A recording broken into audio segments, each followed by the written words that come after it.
Alright. I got that set up in a bad spot. Sorry folks, no cameraman today. Hello. It's October the 26th, 2020. And we've just about come full circle here today. We're back to doing our firewood where we started in the springtime. I think we started filming, my son and I, around late February, early March. We were out here doing firewood right in this section that you're looking at right now. We were in a bit of a jam this year. When we started, we had no firewood set aside for this winter. And so that's why we had started so early in the spring, trying to get together the 4 cord of wood that we generally burn per winter. We ended up doing it this summer, so we met that goal, thankfully. But now, to better prepare for next year, we're out here in late October about to do some firewood again to set aside for the next year. So what I'll end up doing is taking down some trees today and over the next month, and likely just junking them into 8-foot lengths or so, and then piling those 8-foot lengths on some skids to keep everything up off the ground and out of the wetness. And then next year we'll end up taking it home and junking it into small lengths for the wood stove, splitting anything that's large enough that needs to be split, and piling it for next winter. But that process starts now. This is the best time of year to start cutting your stuff because late fall, all the leaves have now dropped. I don't know if the camera can see up far enough into the trees to capture that. But our trees are bare right now, and I think whether it be softwood or hardwood, that means all the fluids and saps have drained down into the roots, and it's a better time of year to cut. For the softwoods, you're going to end up with drier trees, so it won't take as long for them to cure for you. And same with the hardwoods, you end up with a log that'll cure easier and a little bit lighter to move this stuff around as well when they're in, full logs. So I'll pause there, and then as we go today, I'll see if I can capture some of the thinning I'm going to do. I would have marked these trees last year when we came through here.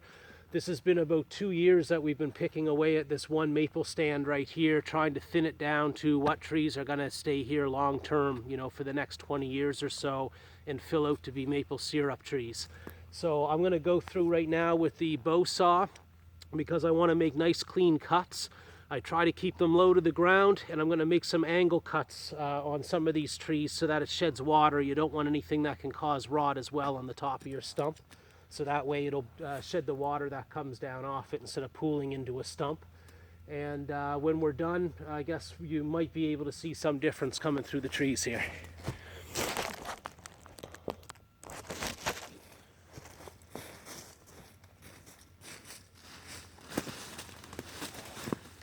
First one's nearly down, no problem. I don't know if I'm in screen here or not. Look out, puppy.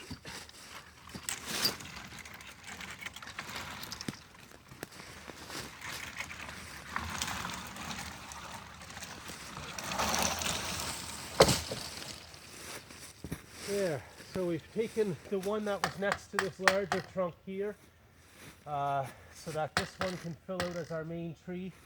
It's not quite as straight as the one that I just took down, but it had much bigger diameter, and it's straight enough.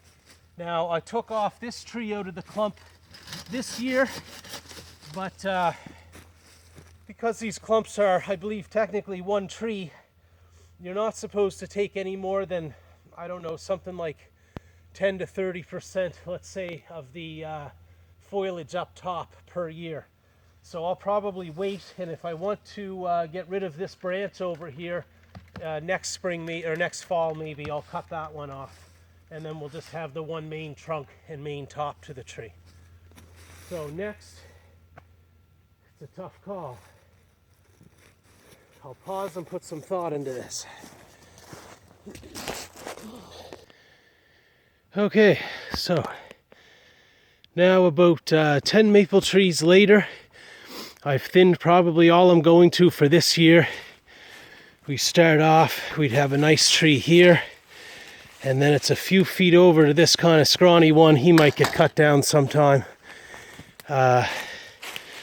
One here, one about 4 feet apart there, 3 feet that way, 3 feet or so that way, about 4 feet in between these two, and so on. So I'm getting a spread now of somewhere around, let's say, 3 to 6 feet between all my maple tree trunks. And as the years go on, more of them may end up coming down as the canopy expands.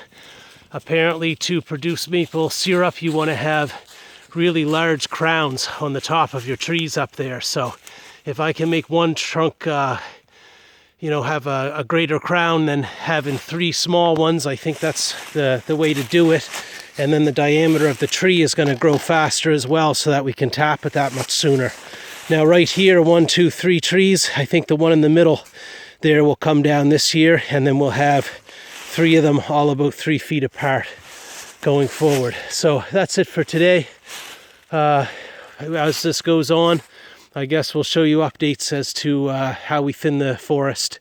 And we're also going to be looking to take down some more building materials with the softwoods, if we can get some fir trees and stuff like that as we go. So thank you for watching.